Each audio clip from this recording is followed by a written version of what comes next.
of this A matrix, in other words, counting the number of ways that the walker goes back to the origin, is at most the largest 4 binomial coefficients of k minus 2, and you divide that by 2. Okay, so the sum of those 4? Yeah, you take the sum of the 4 largest binomial coefficients of, and this is important, k minus 2. And then you divide by 2. So you have to insert at most the sum of them. What's that? You have to insert at most the sum of the largest. Oh, yes. Thank you. Yeah, I'll fix it later. Yes, is the sum of the, yes, thank you. So this is great because what this, yeah, question. By largest, do you mean like the last 4 or the middle 4? The largest, the middle 4, yeah. The middle 4, right? So the binomial coefficients, you look like a bell curve, right? So you look at the ones that like n choose n halves and then plus or minus. Yep, exactly. Yeah, I guess there is some ambiguity about what I mean by largest, yeah. Here's a quick little proof that there are no novel partitions of size 3. First, 1, 1, 1 is not fairly divisible, so it can't be novel. But second, because we're excluding 1, 1, 1, there's going to be at least 2 parts which are unequal. And what's the sum of the largest binomial coefficients of 1? Well, that's just 2. Divide that by 2, you get 1. So the largest number of columns this A matrix can have is at most 1. And you can't have a rank larger than the number of columns. So, you know, well, yeah. So you can't be novel because it would have to have rank exactly 2, k minus 1. Then you get the next one for free as well. So you say, okay, what about length 4 partitions? This 4 ones, that's great. That one's very well understood. That has rank, rank 3. It's easy to verify. But then again, now think, any other novel partition of length 4 has at least 1 pair of unequal parts. And so what is the sum of the largest 4? Largest 4 in quotes here because there's only 3 of them, right? So you take the sum of all the binomial coefficients of 2, you get 4. Divide that by 2, you get 2. And you would have to have rank 3, and that restricts you from having rank 3. So that's how you know that there are no novel partitions of length 3, and 1, 1, 1, 1 is the only novel partition of size 4. Now, for length 5, you don't get you can still have, this theorem doesn't give you much. But, on the other hand, you can ask yourself the question, which is, what was the structure that forced us to imply a 1, 1? The 1, 1 structure is where if like one of the parts goes up, something else has to go back down. Okay? That's the structure which implies a 1, 1. And so if you look at all possible ways of writing out a length 5 integer partition, you could say, well, we've got to have A plus B is some combination of the remaining. Otherwise, if it's not, then you know that this implies a 1, 1. And similarly, any combination of 2 elements has to be divisible by the sum plus or minus sum of the remaining. So if you do a little bit of work by hand, you can actually work out that 2, 1, 1, 1, 1 is the only thing that doesn't violate some critical assumption. Next one, it might be your favorite, is the only novel partitions of size 6 are these 4. And the proof is, I wrote a Mathematica routine. Right? So the proof was basically do the stuff for length 5 by hand. And I was like, I don't want to do that for length 6. That would, length 5 took about a page to write down. And length 6 took maybe a few seconds by this program I wrote. And basically what do? You say, all right, we'll take all combinations of A plus B, make sure it can be written as that, and you do a reduce, and then reduce. And what ends up happening is the program that I wrote will return a bunch of what I call meta templates. So it's like, well, this doesn't violate the 1, 1. This doesn't imply 1, 1. But is this novel? And you say, well, okay, let's see. B is assumed to be at least as big as A, so if B equals A, this would be maybe a 1, 1, 1, 1, and then a 2, 2. You say, oh, okay, well, that's already in there. You say, well, if this is 1, 1, 2, 2, that would be 1, 1, 2, 2, 3, 3. You check that doesn't have the right rank. So you can check by hand to make sure that these meta templates aren't going to have rank 3 or rank 5. Basically.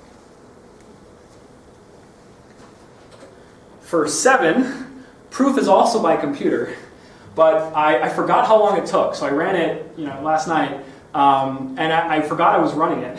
And I ran for a couple of hours, and I came back and was like, oh, wait, why isn't the fan on my computer on? So even after a couple hours, it takes several hours to expand out the template, simplify it down, things like that. And at the end, what you end up with is this set of 14 novel partitions of size 7. And so we got a bunch of meta templates, about 20 or 30, and then I went through and I checked each one by hand to make sure it didn't violate. And now for those who are a little ambitious, I'm pretty sure there's 122 novel partitions of size 8. I'm pretty sure you could write a computer program that's a little bit better than what I did and get the next number in the sequence. I've checked the sequence on OEIS. I think it's still in draft form right now. I don't think it's been approved yet, but I looked up 11414. It doesn't exist. Well, I think this exists in 3 sequences. And then when I added in 122, I got nothing. And I tried 123, 124, up to like 130, and still nothing. One of the things that I thought maybe came close is like there's some number of Latin squares or whatever, but then the next number is 900 and something. So I'm like, And we did a simulation, and there's at least 122. And there ought to be, we're pretty sure it's 122. It's not... So you have a list of 122 that you know are novel partitions. Yeah, it's in the paper. It's a long time. I figured it wouldn't be very insightful if I just threw up a list. Of But do you have an upper bound for the parts, for the largest part? Upper bound that you can do. Oh, for the length of the length k novel integer partitions. No, but what's the largest part can happen? Do you have a priori upper bound? Well, sorry. If the length k is given. Yes. Could it be a Google text? Do you have an upper bound? Oh, well, it's just 2k choose k over 2 to the... So you have obvious upper bound. Yeah. So is that the next? Yeah, here we go. So here's the next slide. So how do you determine basically the probability in the asymptotic expansion, basically, right? So before you say it's easy to find out that something is novel. Yes. So it could be that easy, and there's the upper bound of the... Of the number of novel partitions of length k? Is that what you're saying? Or? Yeah, so okay. If it's very easy, very fast to decide whether any given partition is novel, you should have been able to crank out many more terms of this, unless you don't have upper bounds for the largest part of the... Right, yeah. Well, you're probably right. There's probably some very not so difficult things you could do to take this one step further. I haven't done them yet. Yeah, but you're right. We basically did the first step of this, and then if you thought a little bit harder about it, you could probably find upper bounds. You could probably do it with a little more work. Yeah. Is it known that there are only finitely many novel integer partitions of length 8?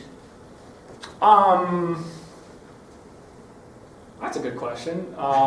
There should only be a finitely many. I mean, there's no reason why you should have.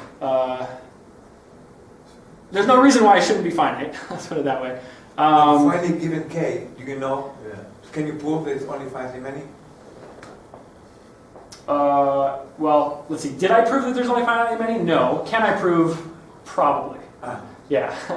So did I prove? No. Can it possibly be proved? Yeah, I think so. Without, again, this paper is really about here's what we did, and it should be relatively straightforward to keep going. So that's a priori it could be infinite. The sequence. A priori could be, yeah, but probably not. Yeah, probably not. Yeah. If it is, I would be very, very surprised. So at some point, once you've got these novel integer partitions, you might say, well, what are the most serious players in this asymptotic expansion? And it's just looking at the probability that the random walker with those lambda step sizes gets back to the origin. For the sequence of all ones, it's just this 2k choose k over 2. Okay, sorry, that was the question I thought you were asking earlier.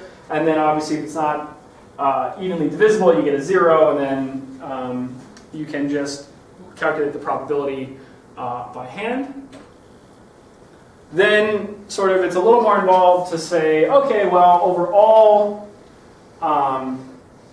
you can calculate the probability if you fix the size of the number of parts in the novel integer partition, you can put an upper bound on the random walker probability. So that's just using the theorem that uses the Littlewood-Alford-Erdős a little bit better bound. So you say, okay, well, you can't be larger than the 4 largest binomial coefficients of 6, so that's what that is.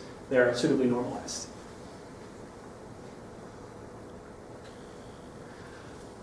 So just so that you get some eye candy at the end here, so this is the conjectured list in order.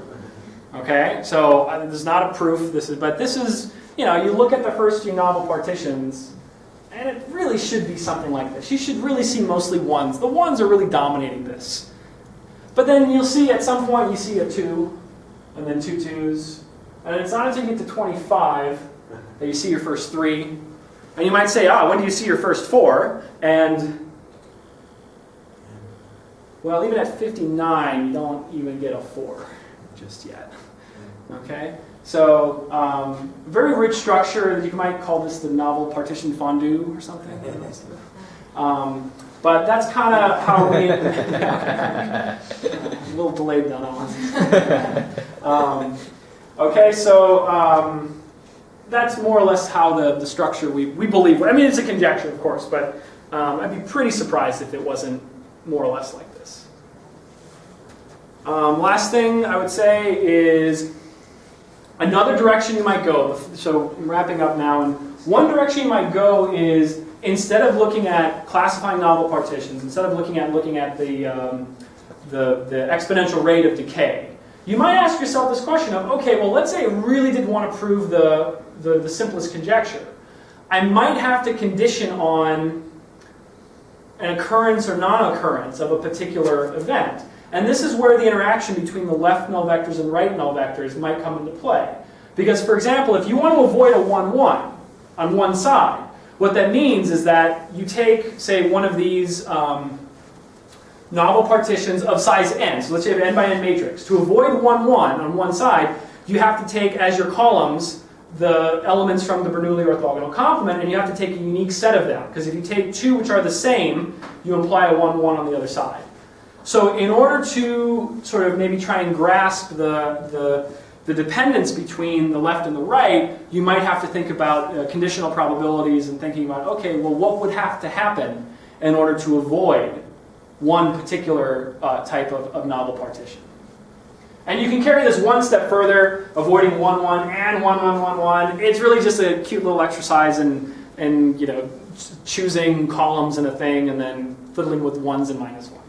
But it kind of tells you, okay, well, there is something intelligent you can say about some possible interaction between left and right. Okay, so to wrap up, what other useful conditions aside from novel parts the same can we impose to further restrict R lambda?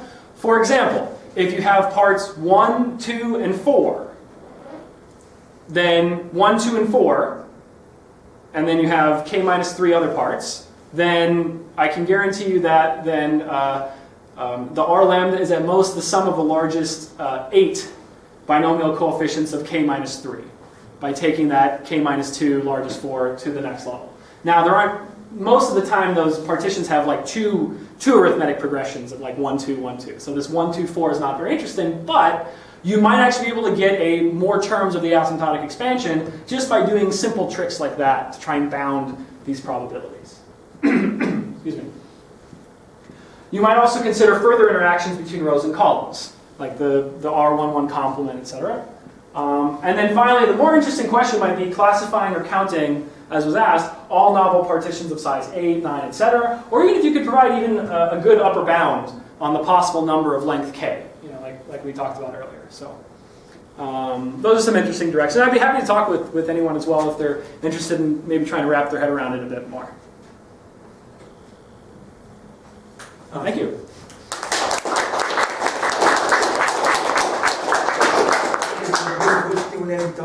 In fact, we have time for a few questions. Any questions? Yeah. What if you change the random walk that you're doing? So instead of plus or minus 1, you're, for example, taking a random walk on a triangular path. Okay, so great question. The driving force, there's two different aspects of this, right? There's the ways in which a matrix can be singular, combinations of rows and columns, but then there's also the rate at which they tend to 0.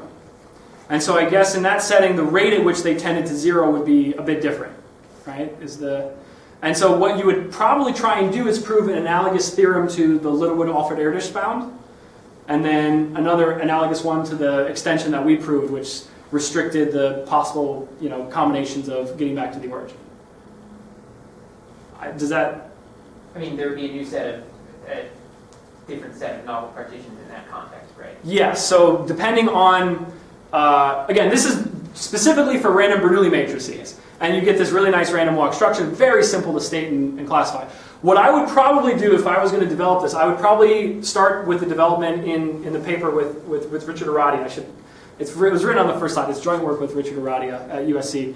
I would start with that formulation, and I would say, okay, when does this type of partition imply another type of partition? What are the analogous conditions? And then get a good definition of novel integer partitions in this other context. Then try and get an intrinsic characterization in terms of the, like an A matrix. Then you could, I think it might be doable to generalize this approach. Yeah, going back to the very original conjecture, Yeah. are there analogous conjectures for other matrices besides Bernoulli, like 0, 1, and 2? If the entries are -1, -2, -1, 0, 1, 2. If you have So if it's 0 or 1, it's the same. 0, 1 matrix would be the same. If it's 0, 1, or 2, -1, 0, and 1. -1, 0, and 1. If it's -1, 0, and 1, it's a little more interesting because then you have like a holding probability in your walk. So then like a 1, 1, 1 could actually be relevant kind of thing. So I did try to look into that once. I believe the Bourgain, Vu, and Wood paper does the more general context, and they then specialize a parameter mu, I think, to the Bernoulli case. And they say, we have this general context and it specializes. But I didn't go that route, but I think that's actually probably a very fruitful route to do these generalizations, to look at, okay, this is a good starting point, it's very simple and straightforward. How would the partition structure generalize? And then how does the exponential rate of decay generalize the Littlewood-Alford-Erdős bounds? So yeah, it's certainly, when we did this work, it's certainly something that I think a lot of people had never thought of how to approach it this way. Thanks for a great talk.